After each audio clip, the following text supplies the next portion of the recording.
Hey, Ryan. Hey. Hi, Joan. We should insert a Joan sound there. Okay.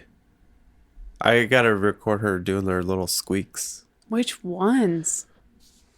The ones where she says, "I'm hungry, feed me now." And then they end in a whistle. Yeah. She does have the strangest cat sounds I ever did hear. Some cats really do sound like they're talking. Uh-huh. And some cats just have the cutest little meow. I've never heard anything like what I heard Joan do. Not just one time. Like how she just sounds. Yeah. She's a weird cat. Yeah. Grumbles and squeaks and whistles and trills. Yep. Is that the episode? We're talking about Joan? We're talking about Joan. Today we're talking about Joan. Actually, I wanted to start with a question that I feel like I'm going to know the answer to, but I think our listeners should know.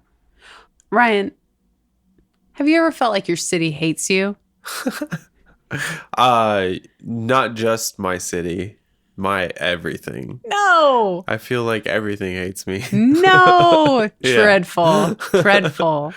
But my city in particular, like the one that I live in now. Yeah. Yeah, more or less. I feel like it's not direct hate towards me specifically, but I do feel like the city hates everybody in it. The city hates. Yeah. The city's a hater. Portland, the city that hates.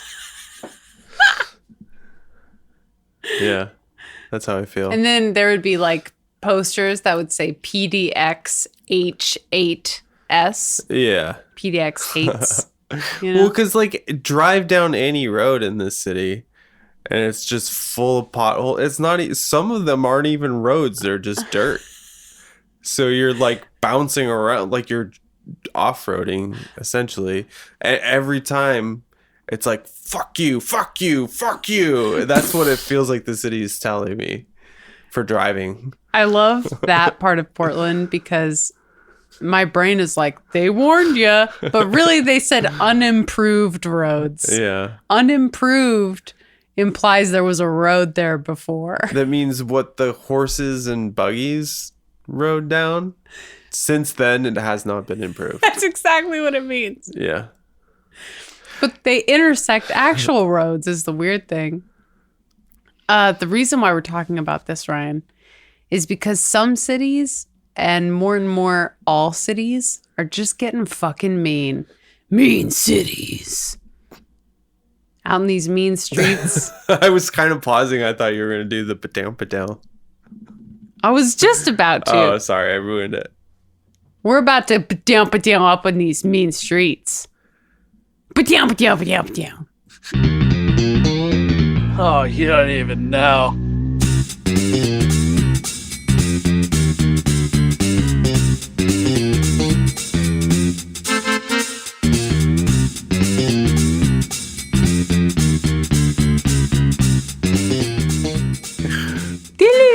Ski bap. Okay. So the episode is about cities getting mean. Yeah. And specifically, to use real fancy smart talk, which we're going to use a lot tonight, buckle up. We're talking about malicious design when it comes to city planning. Oh, okay. And how urban design, and specifically used maliciously, can be used to exclude, can be used to marginalize, can be used to disenfranchise, all under the guise of maintaining aesthetics and social order and safety, keeping things looking nice and growing. Yeah. But really, we're just controlling the people through our shitty cities.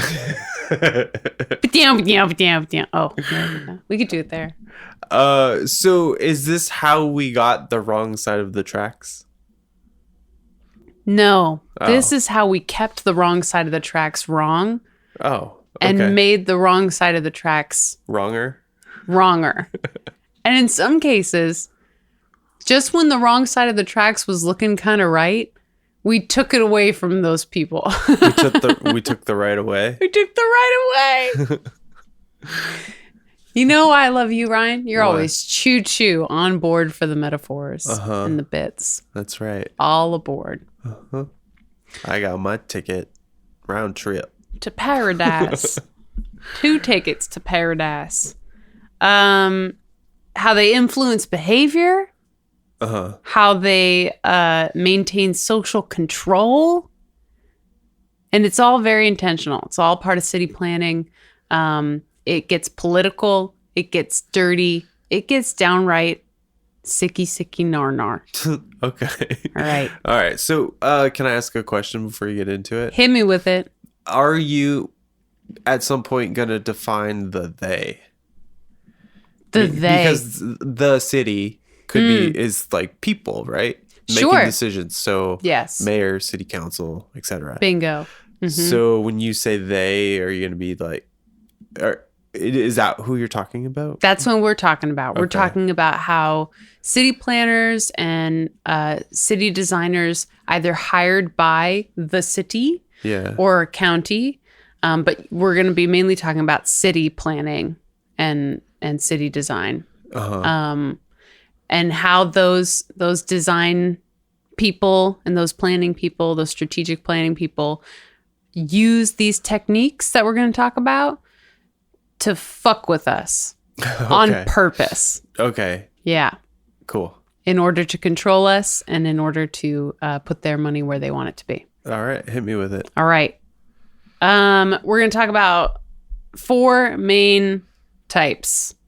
Defensive design is number 1. Number 2 is Because every good offense starts with is a defense or whatever that saying is. Sports, you know. sports. Win the points, hit the basket. Wait, the best defense is a good offense? Yeah, there it is. That's what it is. I thought it was the best offense is a good defense.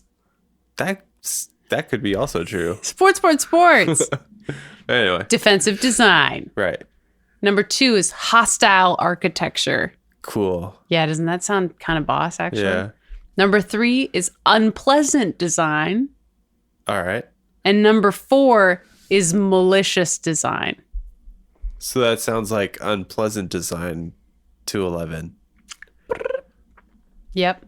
So these are just different levels of designs or strategies for design? Kind of both. I would say malicious design is probably the worst. But let's give them a quick define before we start getting into some examples. Okay. All right. Defensive design. That is the term that's used to describe certain design elements used in a city that are they're basically trying to deter people from doing certain behaviors or deter certain populations from being in a space. Basically, you're making it difficult or uncomfortable to use the city in ways not intended by the designer of the city. Oh, okay. An example would be anti-homeless stuff, Yeah. like like those little things that they put on benches so you can't lay across it. Exactly. Okay. And that goes into hostile architecture, number 2. And hostile architecture is what's used to describe stuff that's deliberately used to target homeless individuals, or things like skateboarders where they're not supposed to be. Right. And so those things will be like rough textures on stuff, things like the bumpies on on a bench, and then like the little bumpy things on parts where a skateboarder might grind, right? You know, putting bumps on the road in places so that it would be really difficult for a skateboarder to use, like in a smooth way. Yeah. So that's hostile architecture as opposed to just defensive design, because they're going on the attack a little bit? They're going on the attack a little bit. Like you Okay. could get hurt doing this. Right. That's how hard we're going to deter you. But not just, we don't want people in general to be here. We don't want you guys to be here. Yeah, specifically. It's targeted. Yeah. Unpleasant design is a more vague thing. So that's where we just want to make it inconvenient for people to congregate in a space. So that might be like uncomfortable or limited access to seating in an area. So maybe you'd have like a gathering area in the center of town, but you wouldn't make it an amphitheater. Right. right? Yeah. You just make it a big open space. And in some cases, that might be nice, but as like a gathering space, that's unpleasant design. So that's like an example of how a designer might be like, we want to use this for the things we want to use it for, but we don't necessarily want people to gather here in ways that we don't want them to gather. Sure. You know what I mean? Yeah. You also might do that with limiting lighting in certain areas. So at night, an area might not be as pleasant to hang out in. Like a park. Like a park, or like maybe an area that you don't want to develop at the moment. How do you mean? Like certain areas where maybe you're trying to push out an unwanted group or population, you might not invest in things like city lighting. Oh, okay. Thus making it not as appetizing for people to want to hang out there at night, like at restaurants, or create a bustling little nightlife area. Sure. Maybe we're trying to gentrify that area. Okay. So we're going to want to kick those people out first, and then we can put new things in there, increase the pleasantness of the design, thus now bringing money where we want it to go. But the right people's money. Got it. So that's unpleasant design. It's a bit more vague. It's meant to control how spaces are used, but not on the attack as much. Just more in like, make it not as nice for you to be here. Yeah. And the fourth one is malicious urban design, arguably the worst. And it's much more on the attack, much more directed, and often has a lot more like lasting damage to communities. That would include shit like tree removal. Oh, I've because mentioned, it takes like hundreds of years to grow a nice tree. Yep. So if they remove them, then that's decades of a neighborhood not having big, beautiful trees around it. Think about like some of our favorite neighborhoods in Portland. Yeah. What's a big defining feature of those? Motherfucking trees. Tree-lined streets. Not just any trees, but like big old growth ones that are shading the sidewalks, making them pleasant to walk on. Yeah. Increasing the value of the homes. Yeah. Big old boys. Not the like shitty little shrub things that are like trying to make it in their tiny little square. They always square. have those two supports on both sides. They're just like so they don't one's falling over itself. Tree removal's one of them. Just straight up restricted access to public spaces. So like gating certain areas when it's not like a gated community, but just making them more difficult to get to.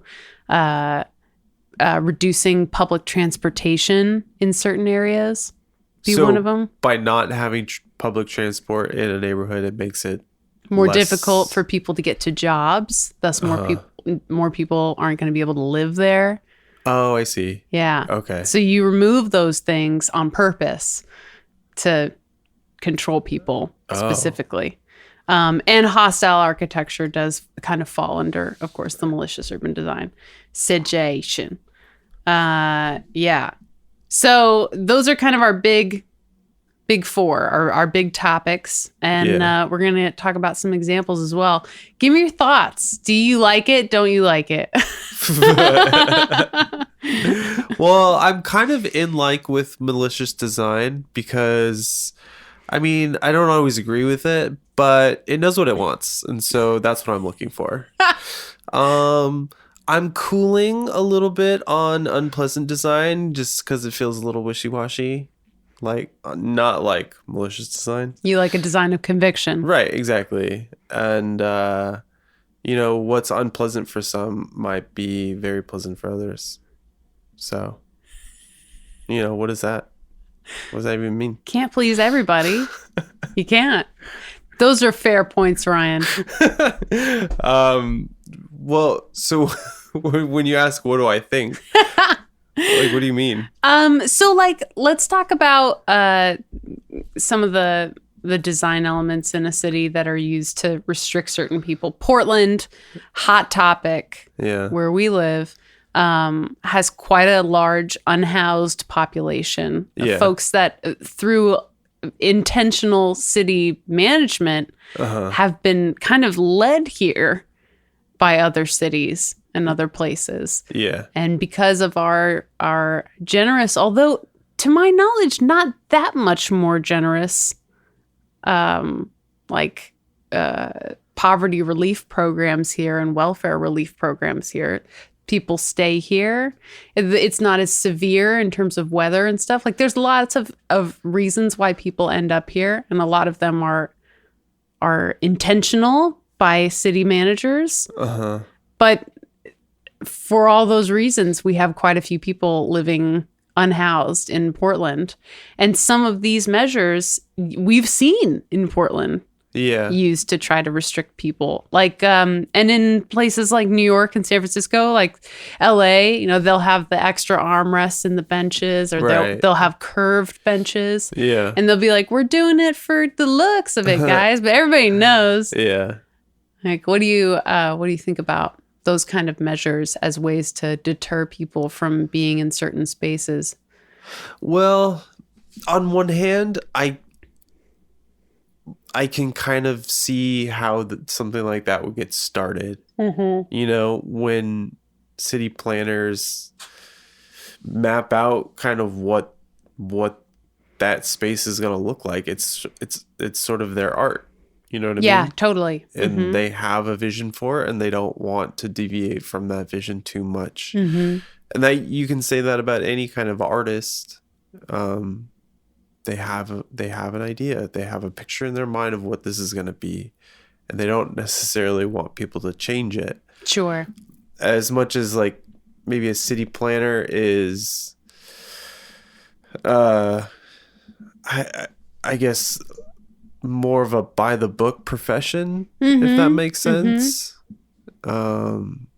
There's probably a little less than that, but so anyway, that's one side of it that I can understand. The other part that obviously frustrates me is that it creates such a mess for people who can't really control any of it. You know what I mean? Like the transportation thing. Yeah. Like a lot of these tiny inconveniences, like shade on your street, just add up to so much oppression. Yeah. That it feels like it should be this responsibility of the city to make a community for all of their residents, you know?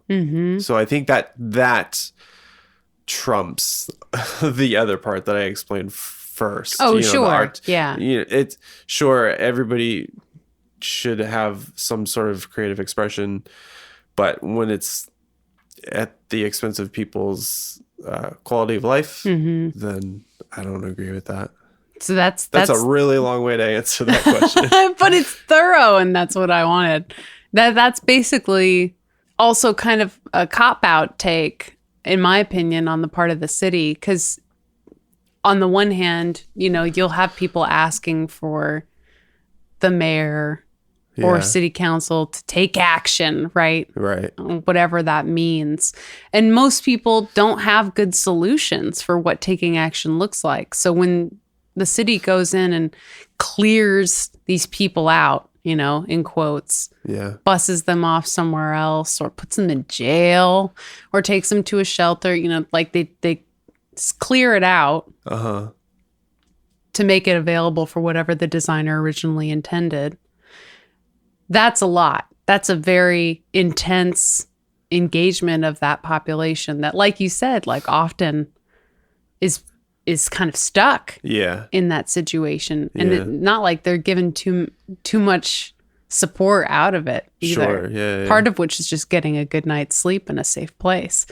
And there aren't always options there. Yeah. So kind of making it that much harder on purpose sounds kind of weird. But the argument for doing this is like, well, you know, we don't want to go in and arrest people and wake them up at 3 a.m. and do a big raid. So instead of that, we're going to do these subtle things, like put spikes on the benches. You know, like it's like their way of saying we're doing something, right? But we're not going to try to hurt anybody. We're just going to make it inconvenient for them to want to be here in front of us, where we have to see them. Yeah, exactly. Yeah. So, this is a well-known practice, I assume. Oh, yeah. Is it with major cities mostly, or is it kind of with every city? Well, it's funny you say that because just skipping forward just a smidge to things like skate deterrents, right? Where they put like the studs or the brackets or the textures to keep them from doing tricks. I remember when my hometown, Avila, little tiny beach town, they renovated the front like plaza area. Yeah. All of one of the 5 blocks of town. But when they did that, they intentionally put, because there were a bunch of like little raised step things that people could sit on and stuff that had like a sandy texture. And they installed these like, because the beach town, like starfish, like these little bronze starfish that kind of draped over the edge. Yeah. Or like little shells, and they would just be artfully draped over the very edge. And I remember thinking like, that's so weird and cool. But they did it in a way where it looked like it was intentional. Yeah. Because then there would be like other starfish that were inset into the ledge, So These ones just happen to stick out. They just happened to just, whoopsies, drape it over. I had to have somebody tell me that that's why they were there, was to artfully deter skateboard or the Grammies. Right. This is where the sicky sicky nar part comes in, by the way, foreshadowing. Whoa. Keep the Grammies from shredding the gnar on the plaza, bruh. Yeah. And they made the texture of the plaza all variable. So you couldn't just zone out and skate. You had to like be like, oh fuck, They did all that. Stoner kid's not gonna do that. He's That's gonna not gonna crash do and that. burn, and then he'll know never to skate there. Never again. Not in front of us. Yeah. Not in Avila Beach. But that was on purpose, and that was in like 1999 that they did that.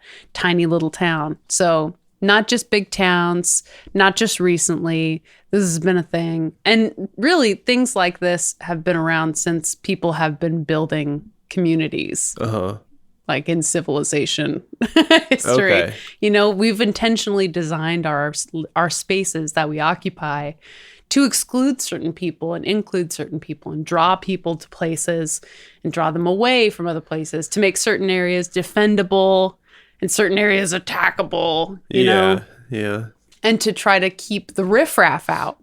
We put up walls and we make roads not as uniform in the shitty areas, but really uniform in the areas we want people to be. Sure. So it's not that weird, but we're noticing it now, Yeah. So let's say I'm a new city planner. Just got hired to plan some little city somewhere. Office guy plops down a giant plop of files on your desk. Like, good luck, kid. Yeah. It's a big plume of dust.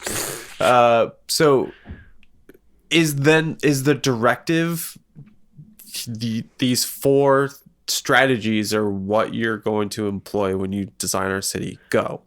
Or is it just sort of part of the training of a city planner? Or is it is it the city planner just doing it because he's protecting his own interests?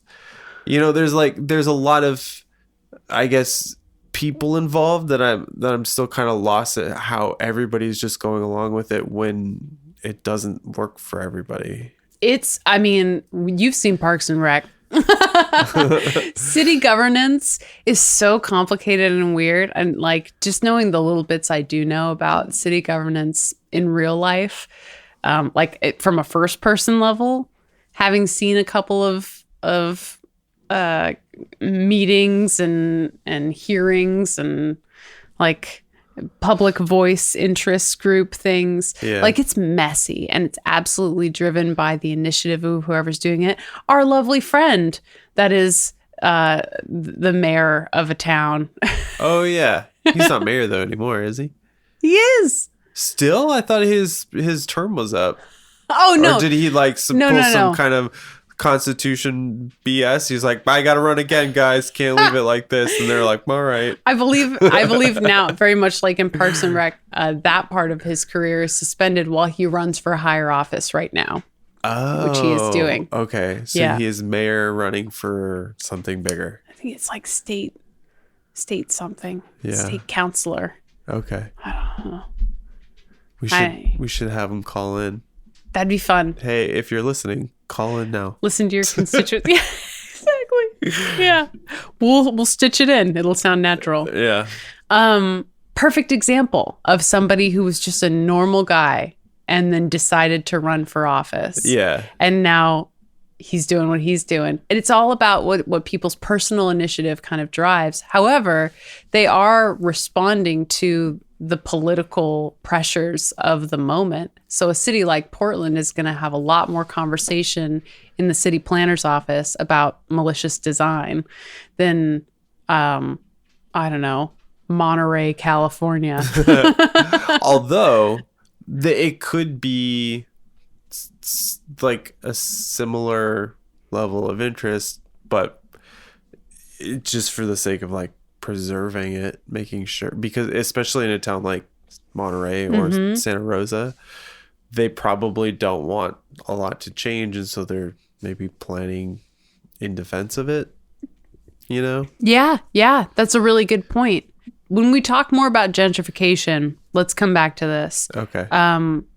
But yeah, I just want to like see where you're at the beginning, and then once we talk about some of these examples, maybe you'll be like, yeah, fuck them homeless. So the goal of this episode is not to make me sad, it's to make me angry. Yeah. All right, that's a new emotion. But maybe not angry in a surprised way, but angry in a like classic America. Okay. Who knows? We'll see.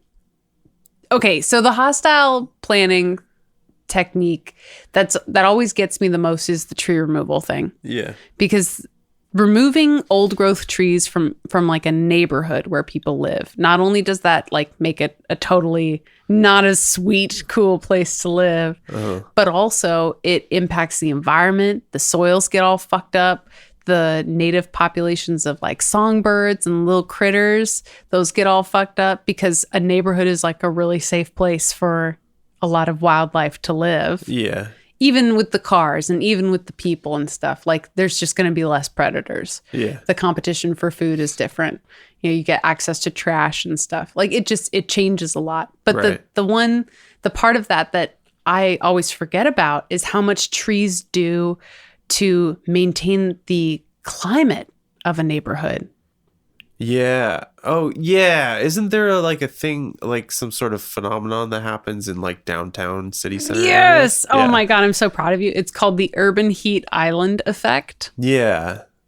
And it's exacerbated, especially in downtown areas, by having this big fucking glass and metal reflective ding, ding, ding. We're just little ants at the bottom Yeah. of it, just But trees have this incredible effect on neighborhoods and even in downtown environments where they have the trees, as it breaks up the wind patterns, allowing them to circulate and the wind to cool as it bounces between the trees, as opposed to just sweeping hot air down through a downtown area. Yeah, right. But when you remove them out of neighborhoods, not only are you removing the aesthetic value of it, the shade, the aspects of the soil and the environment, but you're actually making it hotter, making it that less hospitable for people to live there, and making it that much less of an attractive place to put small businesses.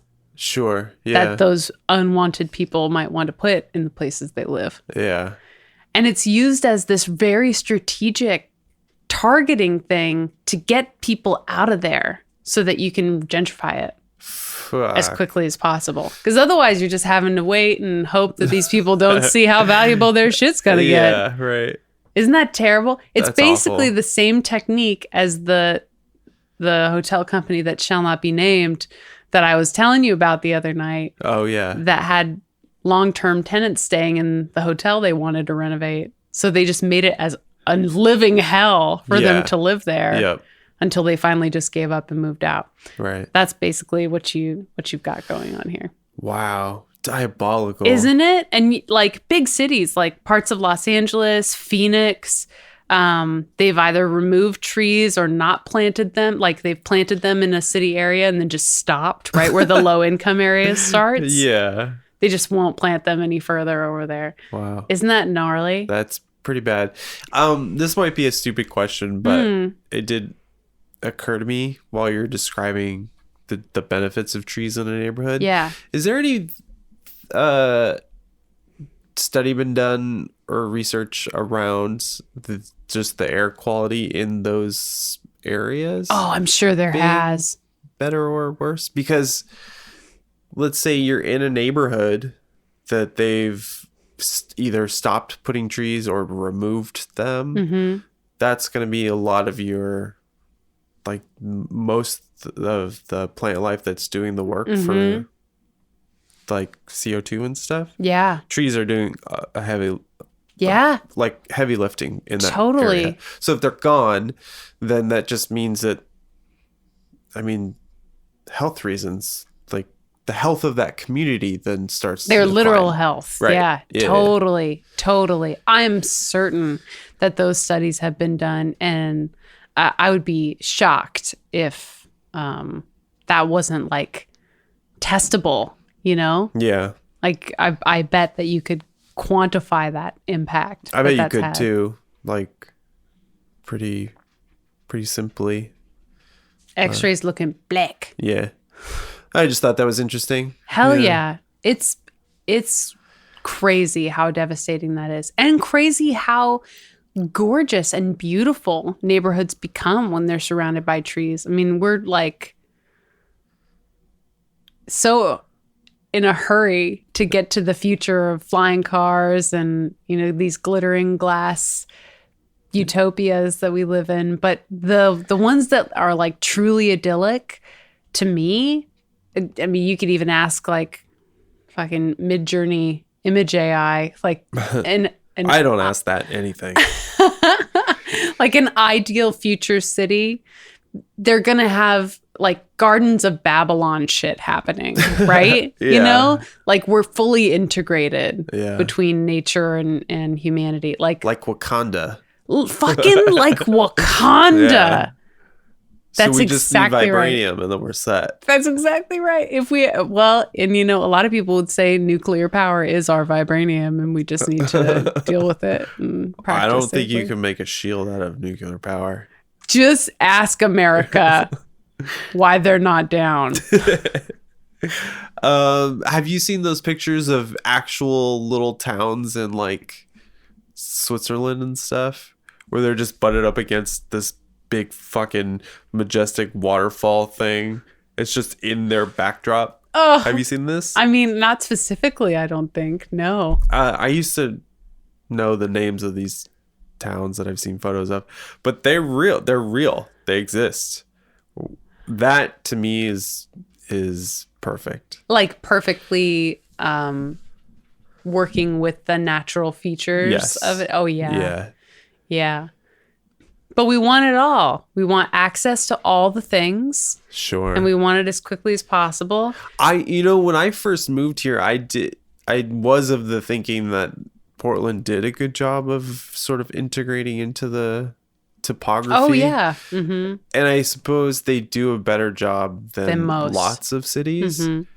But it's really crazy the differences when you go to some of the other neighborhoods in this city. Yeah, for sure. And does it not pretty clearly correlate to income? Oh yeah. Like pretty Big clearly. time. Yeah. Like some of the worst neighborhoods in this city are the ones with the least trees. Yep. It's shocking. Yeah. Smaller yards. Well, and that neighborhood we just drove through yesterday. Remember that? Insane. Like there was a full fucking canopy over the entire neighborhood. Like a tunnel of tree. Yeah. That's the best. Yeah. It's magical. And those houses. Insane. Yeah. Mansions, every one of them. What are these people doing? I don't know. What's their story? I don't know. They're city planners. They're all fucking city All of them. planners. But for real though, like removing trees, changing the sizes of roads. That's another fascinating one. Adding highways or like special express routes through neighborhoods that you don't want. Like you're doing it on purpose to be hostile. Yeah. that is a great way to just skyrocket the downfall of a neighborhood, is to increase the lanes in that neighborhood. Yeah. Because what it does is it brings more cars through. Right.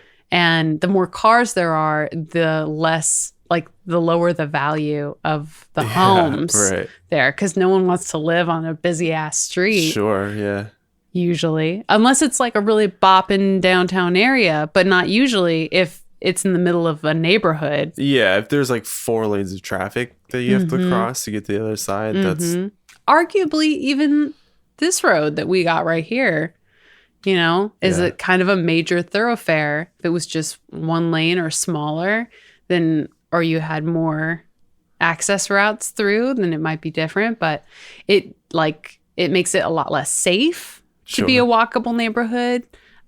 Schools are less likely to survive when there's that many lanes of traffic going by. It's wild, the impacts that has. And it's disruptive because to do construction through a neighborhood, you often have to demolish them to have the highways go through successfully and to expand the lanes successfully. And there's like pretty much through the mid 20th century, highways were being deliberately rerouted through minority communities. Like Cars, like the movie Cars. Is that what happens in the movie Cars? I think there was the little, I forget the name of the town, but Route 66 goes right through the town. And it would intentionally go through these little towns to bring tourism and stuff and business. And then they built the freeway that bypasses it all. And so the town died. You never seen Cars? I've never seen Cars. Oh, man. It's good. That is the story of America, though. It's pretty good. At least I like it. It was the placement of the eyes for me. Oh, because you wanted them to be that light. I'm a Chevron kid. Yeah. Yeah. Okay. It just makes sense. Sure, I can see it. If you look at a car and try to imagine its face. Yeah, but I mean, if you step back and see what they were trying to do. I do. I see it. Because have you ever seen a person with very wide set eyes? Like Anya Taylor-Joy? Yeah. Or Dakota Fanning? I'm not trying to start any fights here, but you know what I'm saying. Or Elle Fanning? It takes a beat. You the know Olsen what I mean? twins. You know, you take an extra beat and you go, huh. Imagine doing that for the entirety of the movie. I can take in a little 30-second commercial with the Chevron cars. I can't do it for an hour and a half. That's asking too much. So I give them a pass on that. Making my eyes move too much, looking between your eyes. No. I don't want that. Quick deviation, because that was very on topic. When you're close-ish to someone and you're talking to them, close enough that you can look at one of their eyes versus the other. I picture more clothes on them. More clothed. Is that your question? Usually a hat. Maybe it's winter and then we'll do a scarf around their whole face. Their whole face. Right. So it's just little eye slits so you can see through. You remove distractions from the eyes. But do you stick to one eye or do you go between them? It depends on the lighting. So sometimes if the scarf is wrapped around enough, it'll just shadow one of the eyes, so then I don't have to really pick. You don't worry about that one. Yeah. Or if the hat's tilted. Yeah. I have a real hard time with eye contact. I usually look at the floor. Do you look at the floor? Oh, yeah. You're a floor, not a ceiling looker. No, I've always looked at the floor. Aw. Yeah. I'm real hard eye contact gal. I know. But you also notice when I don't give you eye contact. Uh-huh.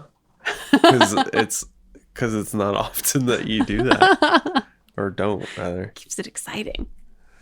Anyways, Cars, the movie. Cars, the movie.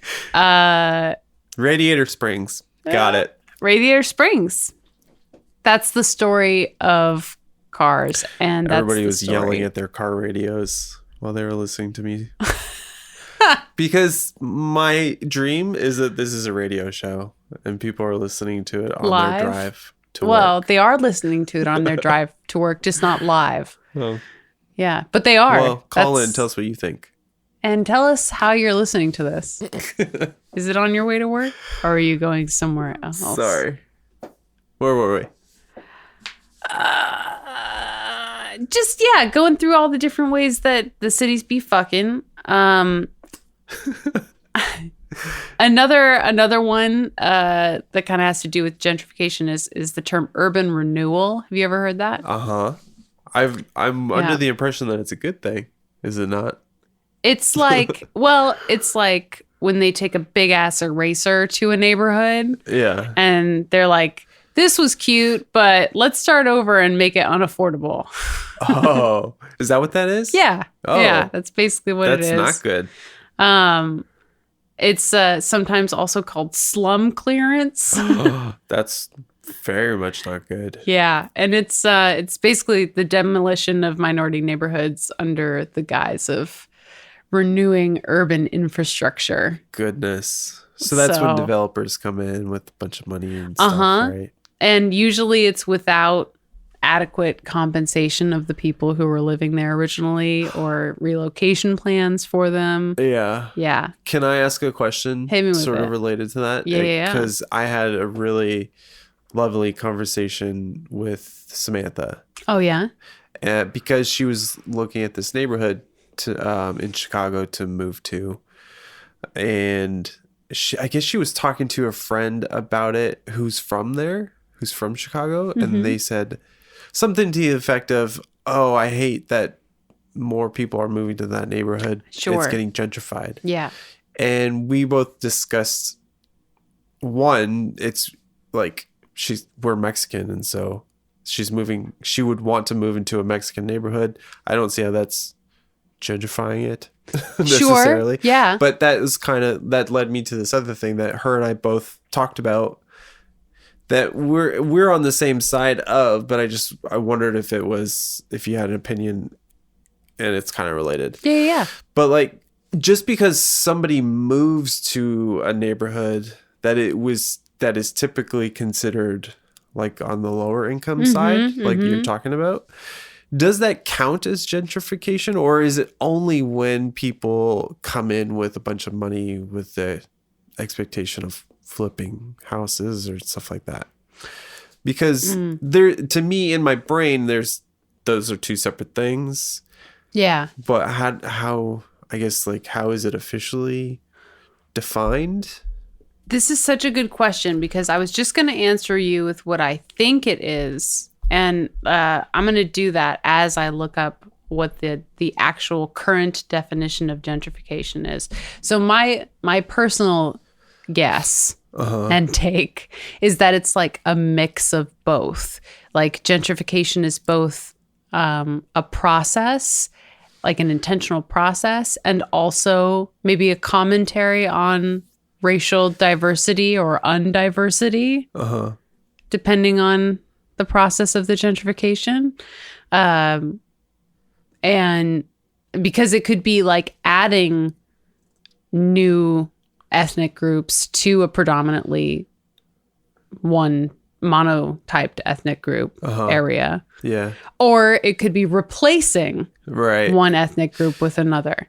So there's like but either way, I think it's got a bit of that commentary to it. And then it's also talking about the process of changing the value of property in a certain area with the purpose of making it more expensive to live there. Okay. Yeah. But let's see what the definition is. Okay. Can I ask, can I sort of state my idea and ask, I guess, if there's a question in there? Yeah, okay. Related to what you just said. Yeah. So in the urban planning, like the little evil geniuses in City Hall just mapping all this shit out, right?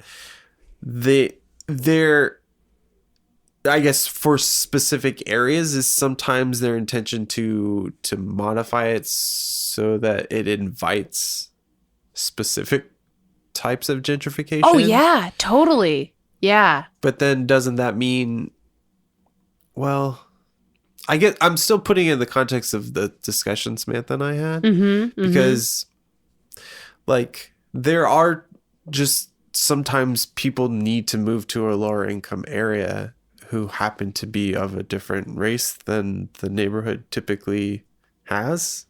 Yeah. Is that, you know what I'm getting at? I absolutely do. I'm not sure. I haven't fully formed that thought or question out, but there seems to be sort of a byproduct of the byproduct in a weird way. Oh yeah. It sounds like you're talking about how as cities just become more expensive and less like humans are going to live here focused, and properties are becoming mixed use properties or income based properties, you know, where they're just renting them out or Airbnb them or whatever. Right. Yeah. Or less people are actually living there. They just own it, like a vacation rental type situation or just a second property. Then you have less people being able to live in the city.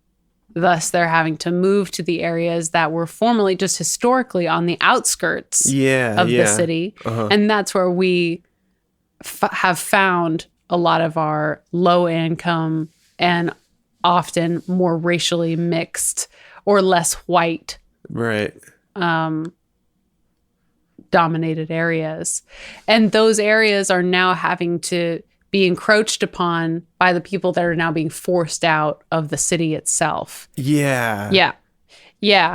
That is a really interesting process. Because then it seems like once that process starts happening, then that's when the city planner might then come back around and say like, oh, there seems to be a little bit more money than there was before. The East Side, I think, is a great example of that. Shine on this place. Don't you think? Yeah. Like even where we live here in Woodstock, there are new properties popping up that they wouldn't have put that style of property here 30 years ago, you know? But now that there's a whole segment of the population, aka you and I, who can't afford to live in the city, who can't afford to live on the West Side. Yeah. So now we're expanding into the other side of the river where the predominantly lower income people lived just because of access to the city and what the city had. And into neighborhoods where now developers are going, oh, wait, the people who make X amount of dollars live here now as well. Yeah. And not just in Tigard. That means that we can put a Target here, you know? Like those are the decisions that get made to bring certain people to an area that was once of a different mix of socio and economic and bring intentional mixes. So when you said that, like bring a certain type of person, even amongst the gentrification, I think about like neighborhoods that like proudly proclaim their historic like provenance, you know? Like we walked around one the other day where there was like little plaques on the buildings that were like, this was once a candle factory, you know? Historic row of the Southeast. There's a lot of that here too. A lot of that. And that brings a very specific type of business and a very specific type of client customer that's going to be interested in walking around that, a different kind of tourism. Yeah. That's a very intentional thing. I mean, everything's historic if you think about it. Until we start ripping it out. But, you know, you could put a plaque on just about everywhere in any reason. Yeah. But they'll intentionally emphasize certain areas for specific reasons. And their proximity to living regions, zoned regions of the city. And that actually, okay, well, let's define gentrification officially from the dictionary. It says, the process whereby the character of a poor urban area, the character of an area, is changed by wealthier people moving in, improving housing, attracting new businesses, typically by displacing current inhabitants in the process. So it's the changing of the character of a poor urban area by that process. Yeah. So with that in mind, what do you think now about what you and Samantha were talking about? Like, even though, like, sure, yes, but like, do you think the character of those neighborhoods is to be considered in a serious way, and how that changes as a result of people coming in that maybe didn't live there historically before? Like, how seriously should we take that? You know, a good example that I think about is Chinatown in downtown Portland. You know, that's basically just some signs at this point. Right. Yeah. Like, the character of that neighborhood has completely changed as a result of gentrification. Yeah. Although, okay, I don't know. I want to get. Tell me more. Well, I mean, that area specifically, Chinatown. Just as a random example. Oh, okay. Of like a very clear, like, there's just a remnant of what this was that's being used intentionally to draw certain people there.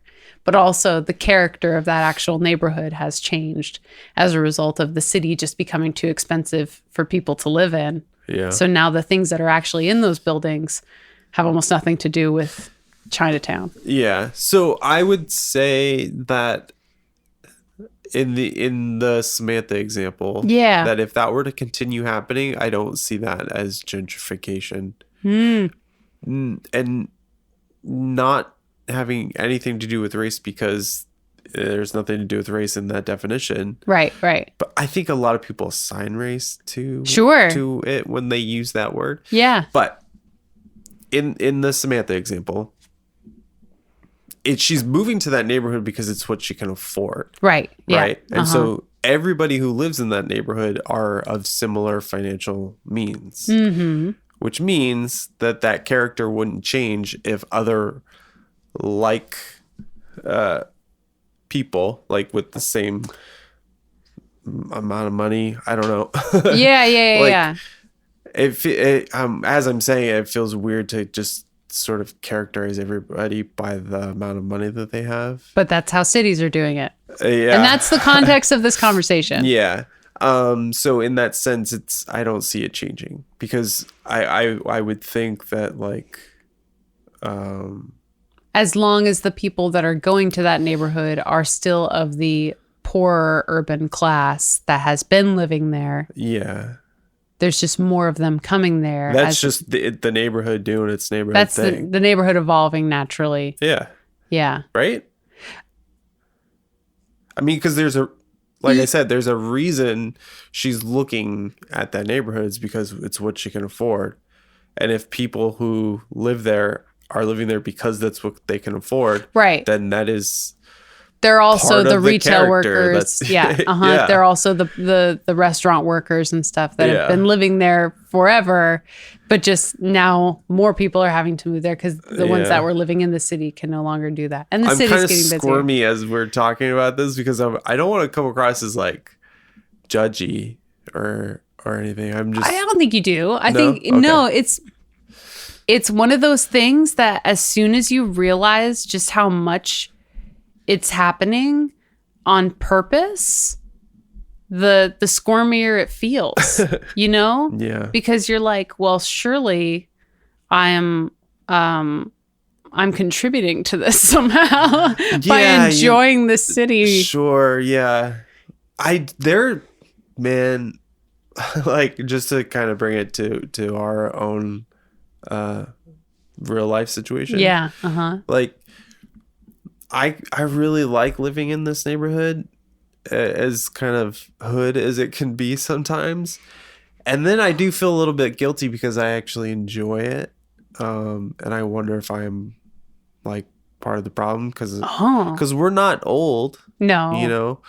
And And I feel like a lot of people in this neighborhood have been here for years and years for and sure. years. And just by virtue of us being younger than them, it's like taking away from what they know their community to be. Yep. You know? Even though we're not buying up all the properties and we're not building new houses on it and shit. Right.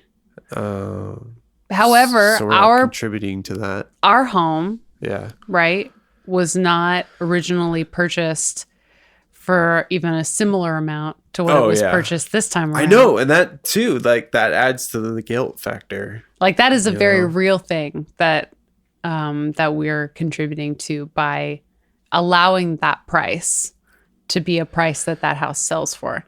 Yeah. We're not the only ones doing that. That's Right. just the market rate for that house. And to some extent, like, yeah, neighborhoods should keep up with that just to have fairness for the people who've had their homes there for so long. Like if their homes values didn't increase as well, that'd be kind of fucked up, right? Yeah. But then they're more incentivized to leave because now suddenly they're offered more money than they've ever had in their lives.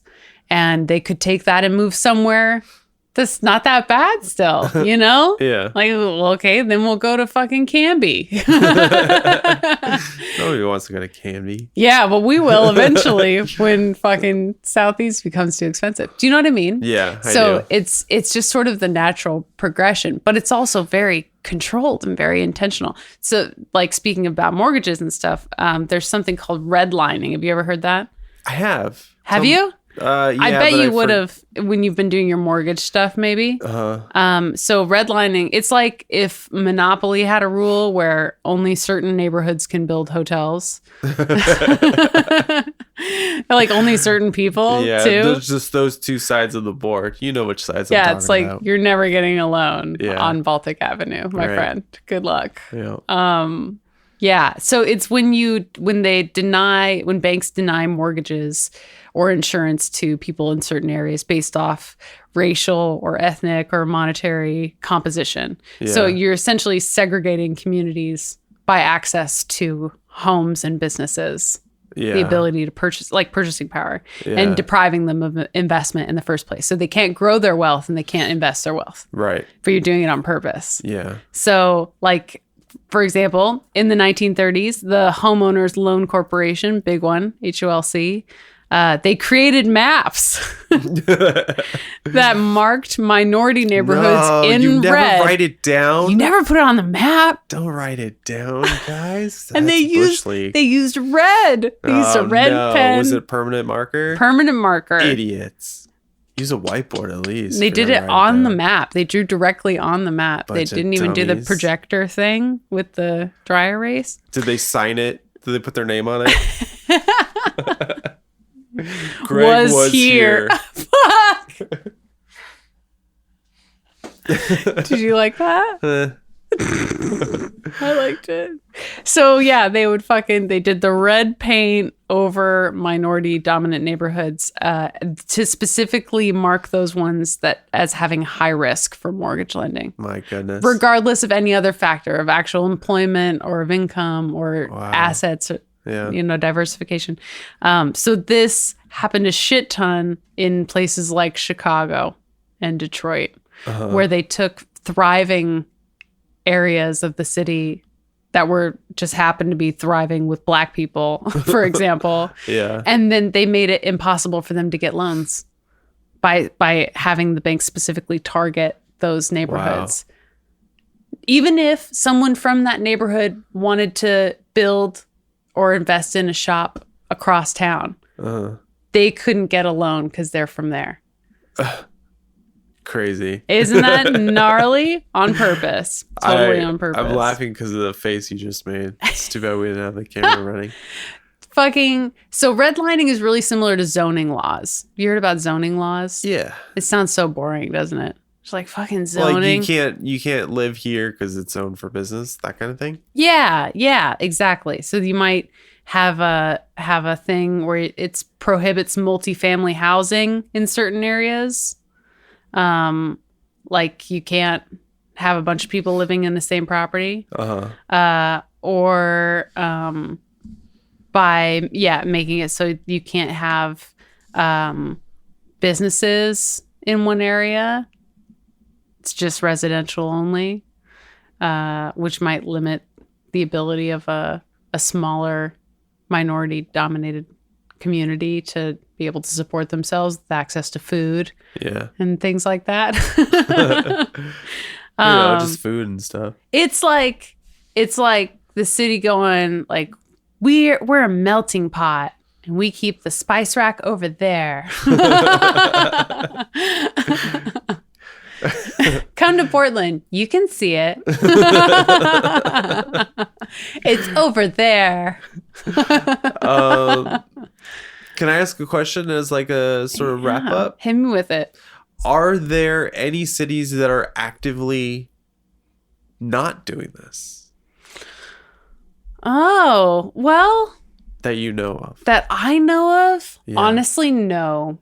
Because it does seem like it would be something that you would have to actively not do. Yeah. Right? Yeah. I really don't know of any city in the US, certainly, that, I mean, maybe there are that like are aware that it's a thing and that just want to be good. Yeah. You know, maybe there's a Leslie Knope out there somewhere in some town in Ohio, right? Just like doing her best, just trying not to be a shit. Yeah. But unfortunately, with stuff like gerrymandering, which is very similar to stuff like redlining, where they would just in the most bogus way split up a county or a district to be like, that's where all the black people live, you know, so they can only vote like this. Yeah, right. Like that makes no sense, you know? Yeah. There's so much of that just built into not just how we design our cities, but how we govern them and how we allow certain businesses to be in certain places. How we build our roads makes certain neighborhoods just designed to fail. Certain neighborhoods that much harder to get from A to B on purpose. And I don't know of any city that's like able to overcome a lot of that. Yeah. And you said that this has been going on since people have made cities. Right. Since cities started. Maybe it is just sort of the evolutionary nature of a city. I reckon that shit won't change until society changes so significantly as to make personal wealth immaterial. Yeah. Because that kind of design is all based around fear of losing your personal wealth. Yeah, okay. That's making me like want to amend what I just said, like the evolutionary nature in this sort of government structure. Yeah. Because you were saying that, I was also thinking like, well, I don't have any experience living in a city in Europe. Right. Anywhere. Right. Or even just how we treat poor people is different. Right, exactly. Mm-hmm. And so yeah, that would be really interesting to know what the mindset is for cities or countries that you'd probably think of as having idyllic cities, like Scandinavian countries. I think about mostly. Like Norwegian prisons. You know, that's my like kind of litmus test. What the prisons are like. Are they privately funded? Yeah. Are they financed by the government? What happens to prisoners afterwards? What are their prison terms? I bet that'll say a lot about their cities. Well, I mean, like if you have the mindset to create a prison system like that, then imagine what they think about when they plan their cities. Yeah, about the people who aren't incarcerated yet. Yeah. You know? Yeah. Yeah. That's pretty interesting. So, USA! You. Oh, goodness. Yeah. Man, the second we're able to fucking get out of here. We're gonna get. Yeah. All right. Well, I'm sufficiently upset. Are you enraged? I'm gonna go write a strongly worded letter and take it with you to the polls this year, so we don't let Trump win again, and we can make America hostile again.